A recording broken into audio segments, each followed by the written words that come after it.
শীতকাল ও পিকনিক দুটো সমার্থক শব্দ আমাদের কাছে। আর পিকনিক মানেই বাড়ির খুব কাছে সকালে গিয়ে হইহুল্লোড়, রান্না করা, খাওয়া দাওয়া আর সবাই মিলে একসাথে খেতে বসা, আবার বিকেলে সুন্দর স্মৃতি নিয়ে বাড়ি ফেরা। আর পিকনিক স্পট যদি কোনো জঙ্গলে ঘেরা অনেক গাছগাছলা, ফুলের বাগান, ইতিহাসের স্মৃতি বিজড়িত ধ্বংসাবশেষ, চিলড্রেন পার্ক, অনেকটা জায়গা জুড়ে হেঁটে বেড়ানো আর ঠান্ডায় পিঠে রোদ নিয়ে কাছের মানুষদের সঙ্গে দুদণ্ড আনন্দ ভাগ করে নেওয়ার মতো হয়, তার আনন্দই আলাদা। মেদিনীপুর রেলওয়ে স্টেশন থেকে মাত্র 5 কিলোমিটার দূরে রয়েছে এমনই একটি ইতিহাসের সাক্ষী নিয়ে দাঁড়িয়ে থাকা picnic spot, Gopgarh eco park.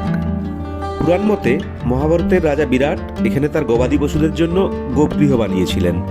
সেই থেকে গোপগড়। গোপগড় ইকো পার্কের প্রবেশ মূল্য ও বিভিন্ন ধরনের টিকিটের খরচের হিসেবগুলো নিচে ডেসক্রিপশনে পেয়ে যাবেন। গোপগড়ে প্রবেশের দুটি গেট রয়েছে, 1 নম্বর ও 2 নম্বর। 1 নম্বর গেটটি আইকনিক হলেও মেদিনীপুর স্টেশনের কাছাকাছি পড়ে 2 নম্বর গেট, মাত্র 4.5 কিলোমিটার। যদি আপনার নিজস্ব গাড়ি না থাকে তবে 2 নম্বর গেট পর্যন্ত যাওয়ার ও ফেরার সময় অনেক অটো পেয়ে যাবেন। কিন্তু 1 নম্বর গেট আরও 3 কিলোমিটার, অর্থাৎ মেদিনীপুর স্টেশন থেকে 7.5 কিলোমিটার আপনাকে অটো বুক করেই যেতে হবে। আমার পেছনে যে ধ্বংসাবশেষটি দেখতে পাচ্ছেন এটাই গোপ রাজবংশের ধ্বংসাবশেষ, রাজবাড়ির ধ্বংসাবশেষ। তো গোপগড় যে ইকো ট্যুরিজম পার্কটি গড়ে উঠেছে মূলত এই রাজবংশের স্মৃতি বিজড়িত স্থানটাকে নিয়েই তৈরি হয়েছে। আর পেছনেই যে রাজবাড়িটি ধ্বংসাবশেষ দেখতে পাচ্ছেন এটাই সেই গোপ রাজবংশের রাজবাড়ি। খুব বড় জায়গা নয়, হয়তো একসময় খুবই বড় ছিল, কিন্তু এই মুহূর্তে তার ধ্বংসাবশেষ পড়ে আছে। ভেতরে ঢোকার ব্যবস্থা নেই, ঢোকা যাবে না, চারিদিক থেকে ঘেরা আছে। তো বাইরে থেকেই আপনাদেরকে দেখাচ্ছি আমি।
যারা কলকাতা থেকে বা হলদিয়া থেকে গোপগড় বেড়াতে আসছেন, মেদিনীপুর রেলওয়ে স্টেশন থেকে বেশি দূরে নয়, মাত্র 4-5 কিলোমিটার দূরেই রয়েছে এই গোপগড় ইকো ট্যুরিজম পার্ক।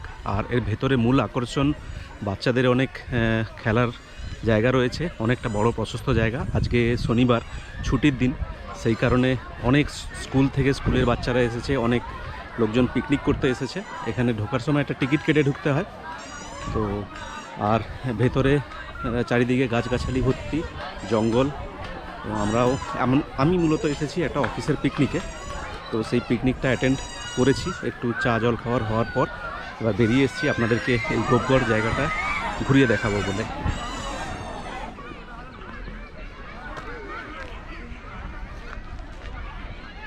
ভেতরের জায়গাটাকে এত সুন্দরভাবে সাজিয়ে রাখা হয়েছে। আর শীতকাল, সে কারণে শীতের ফুলগুলো চারিদিকে ফুটে আছে, গাঁদা ফুল, গোলাপ বাগানও একটা রয়েছে। আর রাস্তাঘাট সবই খুব সুন্দর, পরিষ্কার পরিচ্ছন্ন রাস্তাঘাট। এবং একদিনের ছুটি কাটানোর জন্য বা যারা দূর থেকে পিকনিক করতে আসছেন তাদের জন্য খুবই আদর্শ জায়গা এটা। এবং মেদিনীপুরের এত কাছেই, মেদিনীপুর শহরটাকে ঢুকলে যতটা আপনার ঘিঞ্জি মনে হবে, কিন্তু এই জায়গাটায় চলে এলে আর এতটা ঘিঞ্জি মনে হবে না।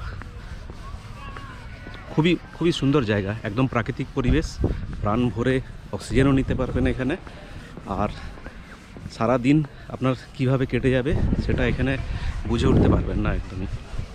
খুবই সুন্দর জায়গা। এই সামনেই রয়েছে একটা ওয়াচ টাওয়ার, উপরে উঠে জঙ্গল দেখার জন্য। একবার চলুন উপরে উঠে আপনাদেরকে দেখিয়ে আসি জঙ্গলটাকে।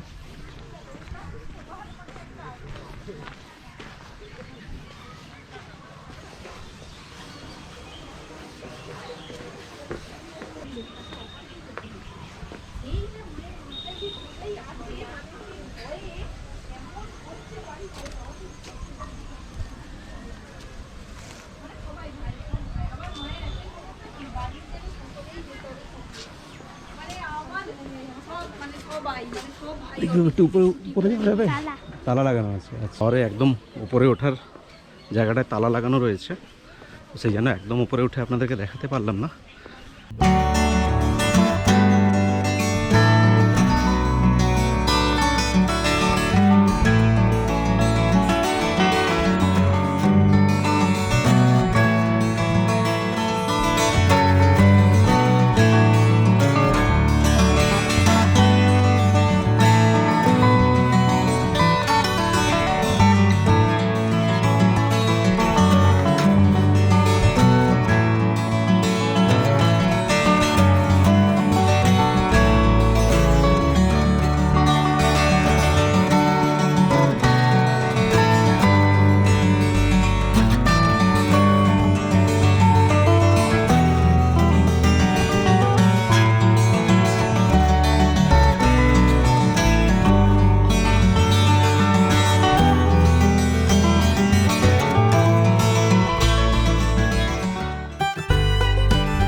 আমাদের দুপুরের লাঞ্চে ছিল ভুরি ভোজ, অনেকগুলো পদ, আলু ভাজা, ফ্রাইড রাইস, পনির, সাদা ভাত, মুগ ডাল, ভেটকি মাছের পাতুরি, খাসি মাংস, চাটনি, পাঁপড় ও নলেন গুড়ের রসগোল্লা এবং সবশেষে জিরু নামের পানীয়। গোপগড়ের ভিডিওটি ভালো লাগলে একটা লাইক করে দেবেন।